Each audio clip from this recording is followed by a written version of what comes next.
Hey listeners, it's Mallory Wilsey, Chief Producer of the Enrollify Network. And I want to take just a moment to tell you about another show on Enrollify that I know you'll love.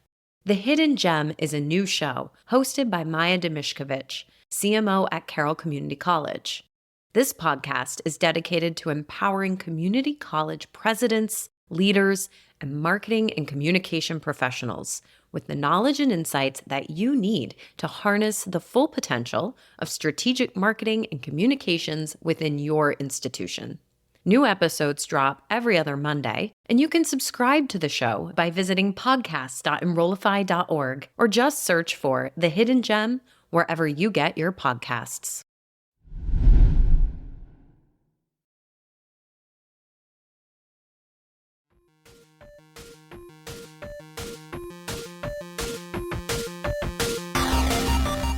Welcome to the Hired Geek Podcast, where we explore the impact of EdTech on the student experience with engaging, fun, and relevant conversations that honor the wide range of work happening all across the higher ed ecosystem.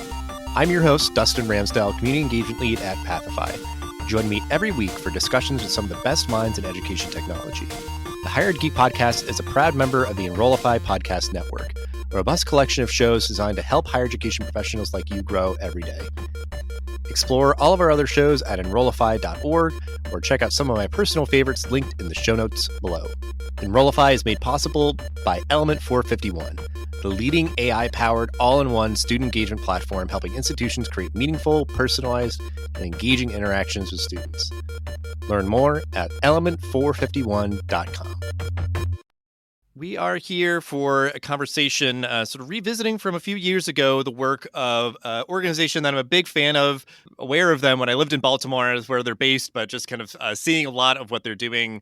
I was just really impressed and got the opportunity to talk with one of the folks, Burke Smith from StraighterLine back in 2020. So we'll kind of see how things have been shaping up since then. But we are talking today with Dr. Amy Smith from StraighterLine. So if you want to introduce yourself, Amy, as we always let our guests do, kind of just a quick, Twitter bio, kind of background, kind of summarize kind of where you came from and how you got to be where you are today. Oh, wonderful. Thank you, Dustin. Thanks for having me. So, Chief Learning Officer of StraighterLine. I started out in K-12. I was a high school English teacher and became a principal and started some charter schools, and then eventually grew up or graduated or grew into older populations into higher education. So for the last 25 years, I've had a career in higher ed. And in that career, everything from your first year faculty member teaching my feet off, publishing and perishing at the same time, researching a ton, to a department chair, dean, and then an associate provost up at Colorado State University. So in my tenure in higher ed, I've worked in public, private, very large state land grant, small regional, like a Western Oregon, a little bit famous, Kent State, to faith-based, Concordia, Chicago, and everything in between. So I've seen a lot of slices of higher ed and worked inside them. And then, of course, the founder, you mentioned Burke Smith. I had a chance to meet him while I was at Colorado State, and he called, and they were looking for sort of an innovative thought leader to think about how higher ed degrees could look differently and what might be next on the horizon. And it's Burke Smith. So I took the call. That was over 4 years ago. I'm grateful that I did. And I have the luxury and the privilege of working with hundreds of thousands of students and faculty and staff on an annual basis to help people get into and through college. So that's me in a nutshell. Yeah, such a great background, I guess, and very well suited. I can imagine just, why Burke was sort of like, drawn towards you for this particular role, because like just knowing and appreciating the work that StraighterLine does, like it is at such an interesting intersection between kind of like, K through 12 transitioning to higher ed and serving, uh, just a variety and kind of diversity of kind of constituents and stakeholders, and whether it is adult learners or more quote unquote traditional age students and everything. But so yeah, I feel like it's like you're just so uniquely suited to this work, and I think it's something I think about too, where it's like you could imagine, I've seen people who it's like they work at the same place for maybe decades and stuff, and it's like maybe they want something different, so they jump into a position where they can have like a broader impact and everything. But it's like that could just be like a really hard transition. Like I think it was maybe like easier for you than it might have been for somebody else to kind of know and appreciate all the different institutions, their dynamics, and again that kind of K through 12 to higher ed tradition transition and everything. But uh, before we get too far, though, I will let you kind of capture the essence of the work that StraighterLine does. So just explain that for folks who might not be aware. Yeah, absolutely. So StraighterLine, we've been around for over 14 years. I think we're going into year 15. We're the leading provider of high quality, affordable online courses that help learners earn college credit to meet their professional goals. Your professional goal might be just to upskill in your current job. I need to take a finance class. Or your professional goal might honestly be a 2+2 program inside of your high school. You might be a rural school and you can't offer a ton of AP courses. And lo and behold, you find us for physics, right? It happens. Two, an institution, we serve in two different ways. We serve the institution because we are a great placeholder. We're a place where students will come and take a college course asynchronously online and then transfer the credit back into their degree program, into their institution.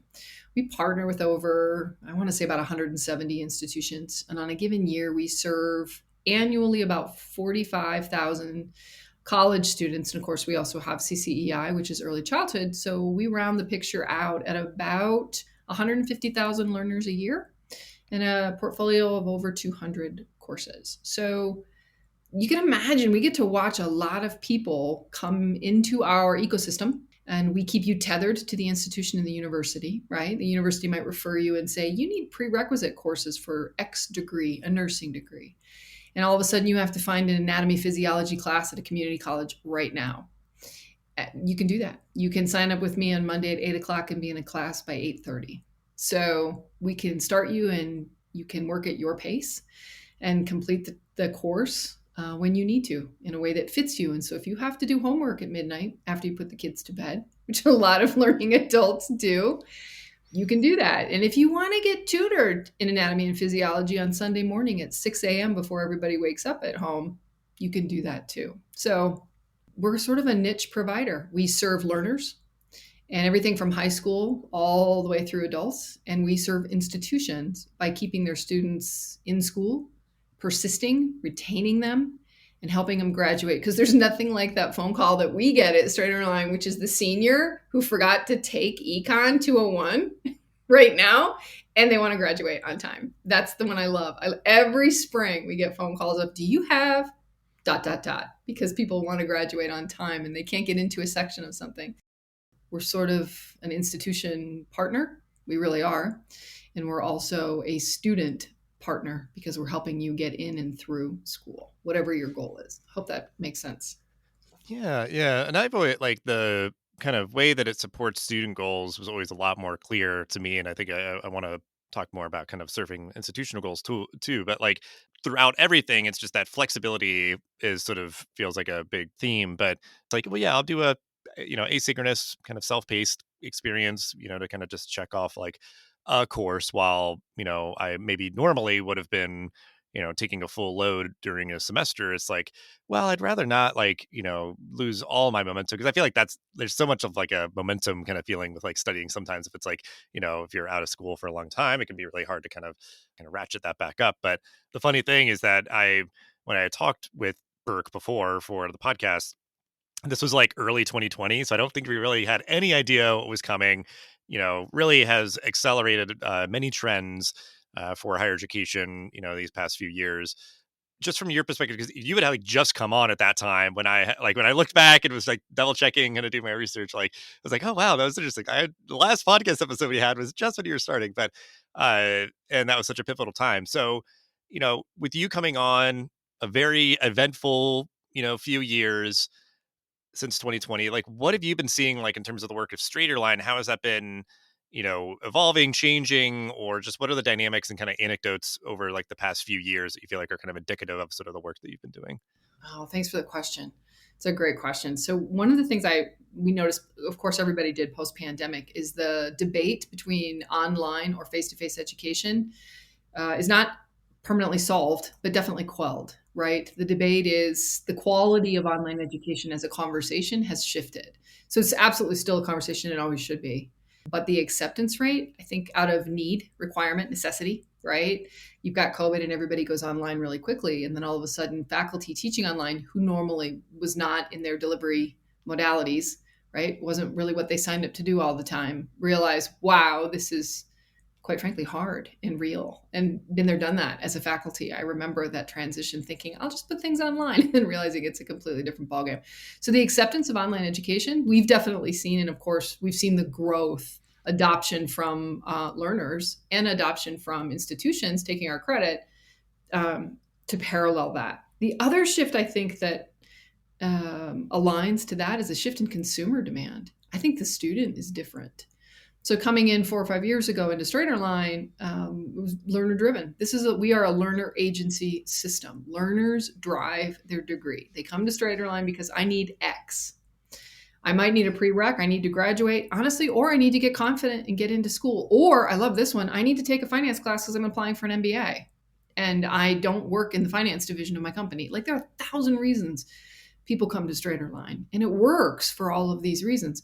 We've also seen consumer demand actually shift so that people want flexibility. They want to do it. They want it affordably, right? $3,000 for a college course is different than our $200 for a 3-credit course, right?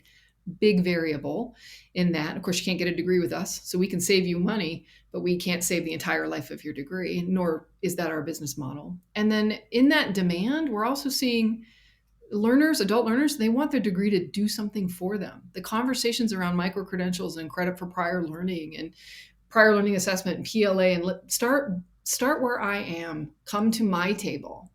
Let me be flexible and I will achieve great things and I will master the courses and the content and I will learn. But let me do it in a way that I decide, in the way that I want. And as I'm getting the degree, I really like the piece of paper at the end. I totally want it. But I also want it to earn for me while I'm in the journey. That's a different consumer conversation. So we've seen that definitely. And so the conversations that we partner with institutions and learners, do you have a micro-credential? Can I get a badge along the way so that I can show my employer or show my place of work or myself, my family, that I'm actually achieving while I'm earning and learning at the same time. So that demand has substantively shifted, I think. That's a big one for us. And then, of course, with that demand, the needs of the institution have to change, right? So our partnerships are changing in terms of how we partner and to serve what purpose. So we remember the rise of OPMs prior to the pandemic. They're still prevalent and needed, et cetera. But you're also watching institutions, core competency, they're getting smart at hybrid, high flex, and online delivery models, right? So when you change the delivery model, you change your infrastructure and you change your business model, and then you get a little smart at that. So as we see the OPM conversation, the regulatory environment, that world shifting, we're also seeing the competency of institutions increasing. It's actually quite awesome. They're just getting really smart at multiple deliveries and meeting the demand of the student. I think that's pretty elegant. So programs are changing, course design is changing, faculty role is changing, governance is shifting, business models are shifting. It's such a good time, disruptive but innovative at the same time in higher education. And the beauty of StraighterLine is we get to sit in the middle and we get to serve both sides of the populations, the institutional side and the learner side. Last thing I think is, I think the learner journey is different. I think I went to college in a time when you graduated from high school and went to college, and you're just supposed to, and it's supposed to go well and work. I think now we talk a lot at StraighterLine, we're seeing learners DIY their degree. They are taking credits here, taking credits there. They are cobbling the journey in a way that meets the flexibility they need, the class over a winter break or a StraighterLine because you couldn't get into a section, or they want to speed up.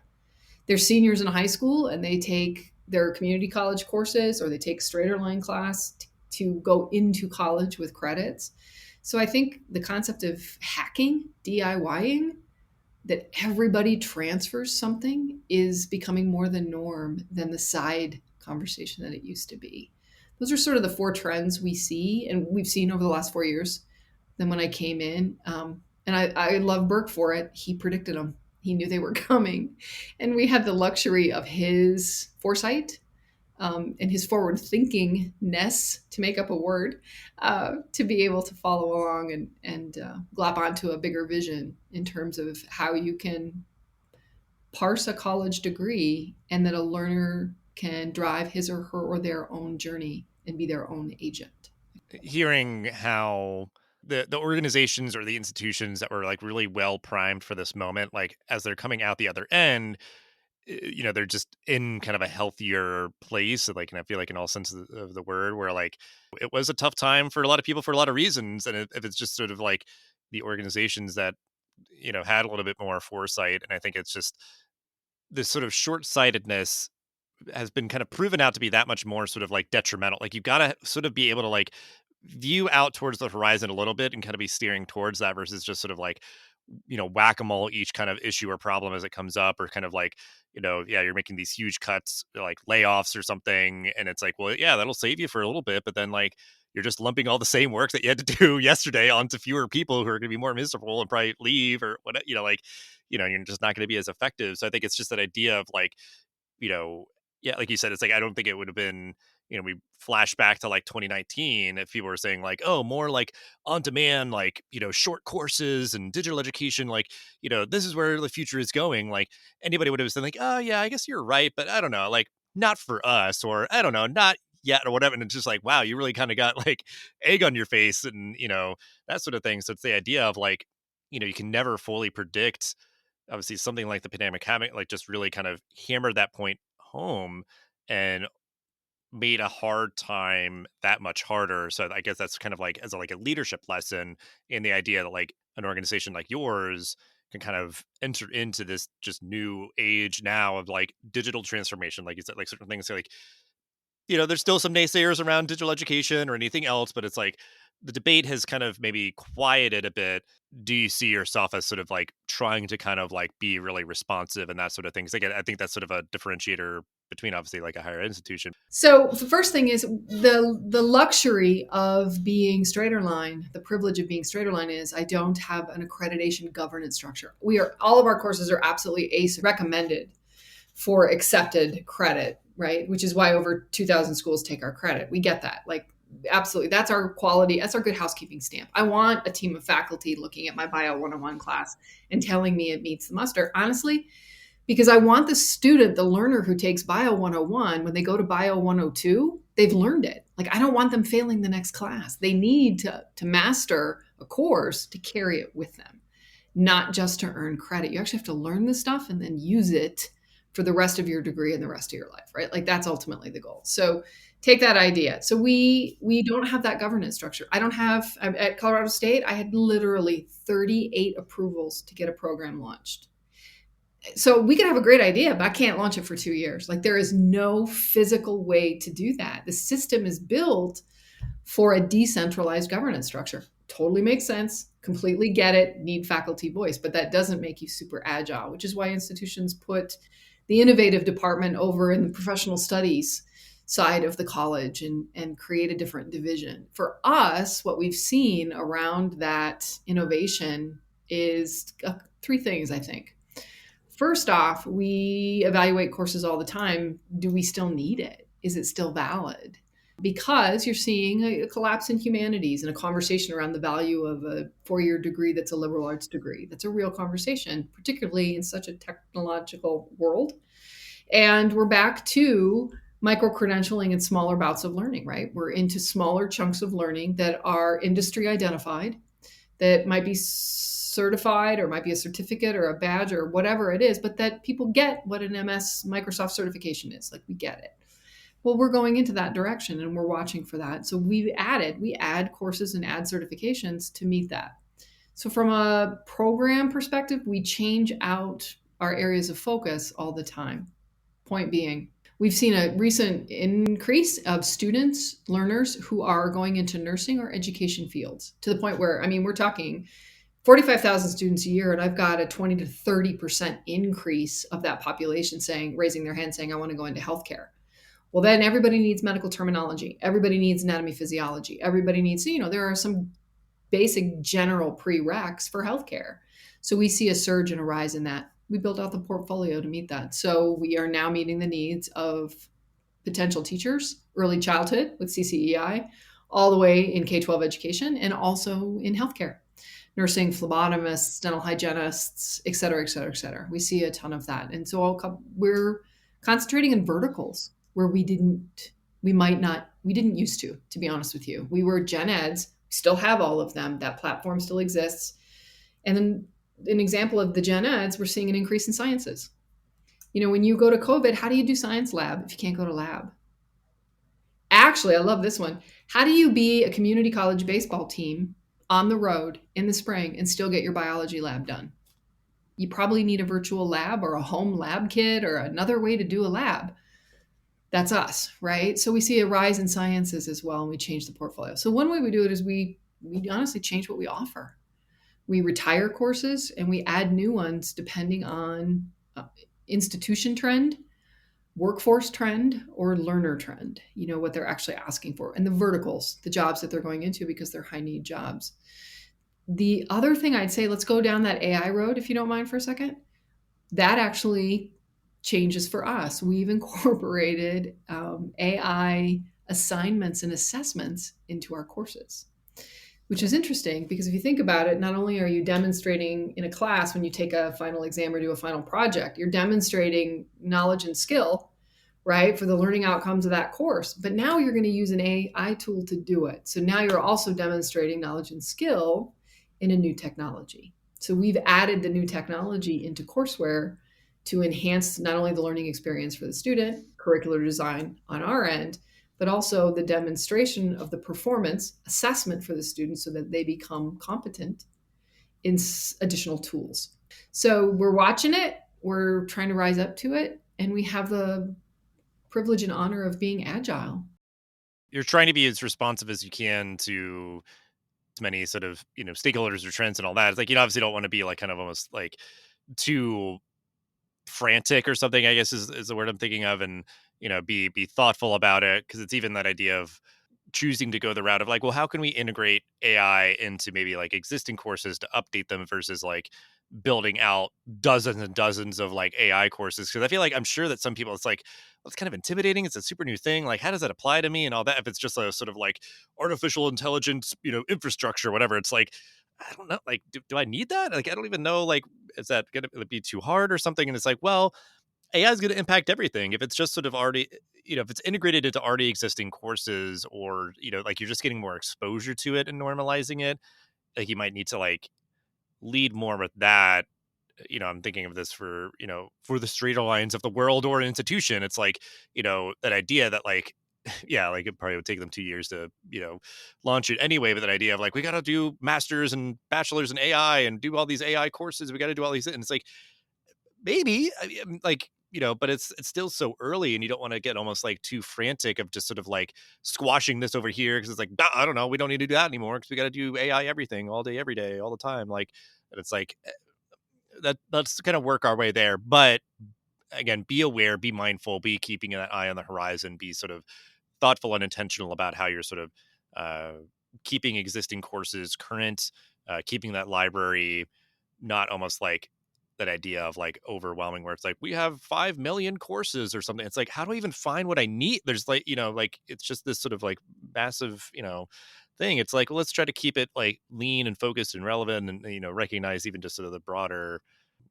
workforce trends like you're saying around like education or nursing as much as like yeah like a gen ed science course or something like where it's like well maybe like a lot of people almost everybody takes that, but then we do need to also kind of build up the verticals in addition to that and just seeing that opportunity. Definitely want to dive a little bit deeper of like the work you do complementing supporting the work of institutions because again it's the idea of like this is a super convenient and cheap way for students to get credits and potentially move through their chosen degree program more efficiently. For institutions though, I think we've kind of acknowledged a few of the use cases, but if you could kind of detail that, because again, like I said, it hasn't always been as clear to me as the student use case and the benefit that it provides to them. How does the work that you do complement and support the work of institutions? So let's take it on the journey of a degree. Let's start at the beginning and end at graduation. So institutions are always seeking enrollment and seeking student fit, right? Like you don't want every student. You want the ones that can be successful at your institution and that meet the mission of who you serve. So the beauty of being a chief learning officer who's taught in so many different settings, it's so funny when you talk to higher education, they say, well, we're different. You are, and you're not. Y'all offer degree programs, but you actually kind of are because Delaware doesn't look like Colorado, which doesn't look like Oklahoma, which doesn't look like Southern California. It is actually really different. And small regional doesn't look like for profit online, which doesn't look like faith based urban. They actually are all different. So the beauty of that is, how do you serve those institutions in a way that fits them? Let's start with the journey. Everybody's looking for enrollment in some way and the right fit, right? Again, back to that diversity of type of institution. So sometimes we partner with institutions as an entrance, a pre-enrollment. We help a student take a student success course or a basic writing course as an entry point to earn admission or get into a degree or build their own confidence. So sometimes it's the student not quite confident going to the institution, the learner, and figuring out, I need to make sure I can do college level coursework and then go. So we partner with institutions from an enrollment standpoint. Once in the institution, we partner with them for a retention standpoint. You got them now, you want to keep them, don't you? Like, you want to graduate them. That's your goal as an institution. So how do we do that? Well, we have some institutions use us for their summer bridge, so they don't lose students from that first to second year over summer. Some will do it over the holidays to keep students fresh and warm. Some will do it for, actually, honestly, to lower exactly what you said. Take that full semester or quarter of courses and you've got momentum and you're taking 5 classes. What if you could do one asynchronously online at your own pace, and it's one class you don't have to physically go for on campus? People do that. They balance schedule load through us. It actually happens. So that's another way we serve. So we keep people retained and in the institution's ecosystem. So when an institution, a university refers a learner to StraighterLine, they're always the institution's learner. They're not ours, actually. They're yours. But we will get them through Bio 101. And they'll take that learning back to you and transfer it back in. So we always think of our learners as, honestly, somebody else's. They're ours. We have tutoring and advising and wraparound services to make sure it goes well. But ultimately, they're really yours. And so our mission is to serve the institution and the learner's mission. Which is sort of a funny way to say that, actually, if you think about it. So we help you retain, keep them and keep them. Then we help you persist. We help them keep moving. What happens when you are a sophomore and you can't get into your nursing program because you can't get into anatomy, physiology? How do you do it? You go find it at your local community college. Great. Do you come back? What happens if you don't come back? Well, what if there were a way that you don't lose them to your local community college, because we'll take them for you. We'll keep them. We'll keep them with you, tethered to you at all times. So we find that we are a persistence play as well. We keep students moving, persisting, clipping along, retaking algebra because it didn't go well the first time for you is a classic example. Taking a science class because you can't get into a lab. Labs shut down at 4 o'clock on campuses. You can't get in. How do you do labs on a Saturday? That kind of thing. Or people want to double up. They speed up. Students want to finish more quickly. They're, again, back to that consumer demand. It's shifting.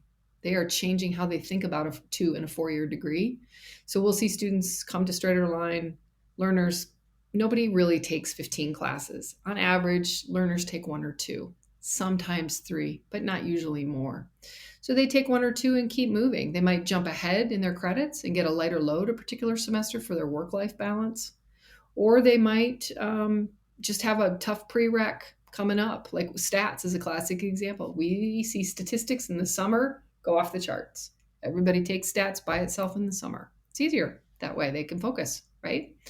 And then graduation. You want to graduate people. What happens when they're really close, but they're missing a few things and those courses aren't going to come around? They're not on the catalog for a while. Faculty's not available. The sections are closed.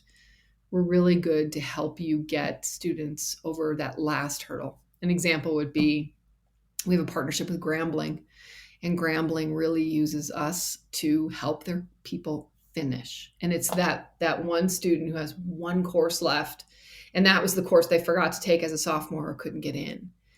That gen ed, we're that place. And so people graduate on time. So we sort of help at the beginning in enrollment with retention and persistence, so you keep moving. And then we help with graduation. It really depends on the needs of the institution and the need of the learner, to be honest with you. Yeah, because I've seen a lot of institutions kind of flirting with like degree completion programs, and there's a variety of ways to approach that. So yeah, that makes a lot of sense. And then Yeah, that you can kind of patch holes that are either sort of like by design or unintentional or something. I'm thinking with that idea of like, like, well, we offer that course in a cadence that works for us or whatever, but obviously it's not going to work well for the student. But then you can help retain them and, just give them a better level of service of, yeah, like the situation if they're like, you know what, actually I do want to change my major into something. It's like, well, you're gonna need, this course to be successful there, or it's required that you've, done it or something, and you don't have to wait a whole term or something else. Cause I think, yeah, you lose that momentum, you're either just going to lose that student forever or lose them longer than you should have to, or um yeah. And then I think, I think with any of the relationships I imagine that you have with institutions, you kind of package things in a way that they're like the idea of smoothing the transfer process, like being very explicit or transparent about that. Cause I think that idea that like, yeah, maybe this learner for, any number of reasons, they're just trying to kind of slowly kind of churn up the momentum and all that. And it's like, all right, yeah, you take those like 2 or 3 courses that kind of sets you up really well. You can do them pretty quickly. I've seen other organizations that are trying to really kind of like simplify the transfer process, that I think the work that you all do in your own way can kind of help with that of like making sure that you're in a good place of like, okay, I know if I take this course, it's going to count at the place I'm trying to go to or whatever, or I guess it's even like that you could use it whether you're already at an institution going somewhere else, or if you like stopped out, it's been years and it's like, well, you're technically kind of like transferring. So maybe you're taking what you did before and trying to set yourself up to be in a good place to be like, well, I really want to finish by a certain amount of time. This place takes these courses, you know, easily. Like I know, much more clearly what's going on. And it could kind of, you know, help to sort of reset and be uh, in a really strong position to be completing your degree eventually with, the institution that you're going to. So certainly the flexibility, like I said before, but there's just so much potential. I think it just serves such a strong need. And I mean, we haven't even really talked about the cost that much. Like you mentioned it in passing, but just like really to kind of like bold circle and underline, it's like there's obviously a cost issue in higher education. Like it's just kind of gotten out of control, and I think that that can really be really powerful for students to like that idea of like, even if it is like you said, like 2 or 3 courses, like that's a huge amount of money that potentially you could save, versus going to any institution. From a revenue standpoint, I mean, again, having, been in senior leadership and executive leadership in institutions, we do always think about revenue, but we also have to think about revenue for the life of the whole degree. You're never going to get a degree at StraighterLine. You're most of you aren't even going to do a full year. You might do 2 or 3 courses along the way. But if you save $3,000 a course, right? $3,000 a course, do 2 or 3, you just paid for tuition, you paid for books and fees for your entire degree right there, right? So you're looking at $9,000. That's a chunk of change, especially if what, 60 plus percent of higher ed population right now are working adults, regardless, traditional, non-traditional age, demographic, everybody works and goes to school. You basically earn and learn at the same time in some way. And you're looking, the numbers, you're looking at 40.4 million who some college no degree. That's a real population. So a couple of years ago, StraighterLine partnered with ABSEA, and I'm sure you know this. We studied like who transfers. What does that look like? What happens when you stop out? Why do you stop out? What happens when life gets in the way, right? Because we all know everybody does. The journey's not linear. It's not. It's less linear now than it ever was. But the cool thing is exactly what you're saying. There are lots of ways to do it. There are structures and support systems and places to keep yourself moving. And we are privileged, honored all the time to serve thousands of learners and hundreds of institutions. Keep moving on that journey. We're a place to meet your goals. We are a place to meet, to envision your next. What are you going to do next? And we'll help you do it. Well, as we wind down, one thing I certainly wanted to speak with you about, we looked back the past few years that you've been at StraighterLine. We're recording this in February. It's still, I feel like just the air of like, a new year and everything is very fresh. What do you see on the horizon for your work, like in the year to come? I don't know if there's things that you kind of want to tease that you all are kind of getting into, or just sort of the trend lines of learners that you're serving or anything. But yeah, what do you see on the horizon? Couple of things. We see serving workforce, industry, and institutions in additional verticals. So we're very heavily, of course, in healthcare and education. We're looking at IT and business as well, because we're getting demand from institutions and from the learners. So as institution programs grow, How can we help and support that work? And as the demand grows from learners. So we're adding new verticals, as I say that. Secondly, from a learner standpoint, how do we always make learning better, right? That's a great question. Isn't everybody working on that one? But we know that AI helps with workflow as well as is a tool onto itself, right? So how do we begin to incorporate that? And then how do we always enhance the learner experience? How do you take just in time, in demand? Like I want to do my homework when I want to do it and make that 24/7. How do you turn that into this rich learning experience on demand? And so we're trying to figure out that nugget. And as you do that, a couple of things back to your flexibility that StraighterLine always has had, you can pause. Like life gets in the way, you have a baby, yeah, you probably should take some months off of your course. But if you're in a traditional class in a college, you have to withdraw. You still paid for it. With us, you just call us up and stop. You just pause. You call me in 3 months. You start right where you left off. So because you've already learned some stuff and you're going to learn some more stuff. So why do I have you starting over? It doesn't make any sense. So we're figuring out that the role of life in the student journey and how we can better adapt what we offer for the role of life in that journey. So life gets in the way. Okay. Yeah, it does for all of us, but that doesn't mean your education has to stop. How can StraighterLine be an answer to that solution, that problem? We're still figuring that out. We're always working on that. And I think that's a good problem to solve. Institutions are kind of grappling with the same thing of like, whether it's like, okay, we've already invested in a lot of resources. How do we sort of deliver them to students, whether they're on campus, hybrid, online, or, commuters, adult learners, all the above. But we will end the question that we always kind of wrap up with, just to kind of give you the floor, final thought, call to action on this topic to end the episode. So the floor is yours. Thank you. So when we think about adult learners, the modern adult learner, and their careers and lives, they drive. It's their life and it's their decision. So the thing we think about at StraighterLine in how we serve institutions, serve workforce, serve learners, is start where the learner is. Always, always, always start with what they bring to the table. And that learner demand is shifting. We are leaning into and loving what we see as a major market shift in higher education. We see this as a significant long-term shift.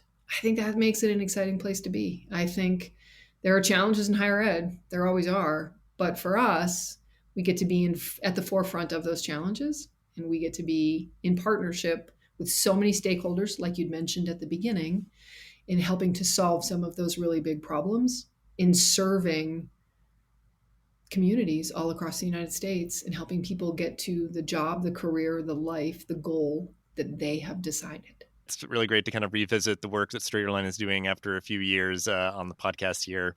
I don't feel like often enough we get to have sort of the revisited episodes. So I feel like at this point, many years on, I'm sure we'll be doing our fair share of it. But just thank you for coming on, sharing all that you did, for your time and the work that you and your team are doing there. Again, I'm just kind of big fans of it. So always good to kind of just geek out about it and kind of shine a light on it. But ways to connect with you and StraighterLine in the description for the episode. So I encourage folks to keep the conversation going and go connect. But just thank you so much for chatting with me. Thanks, Dustin. It was wonderful. It's always good to learn from you.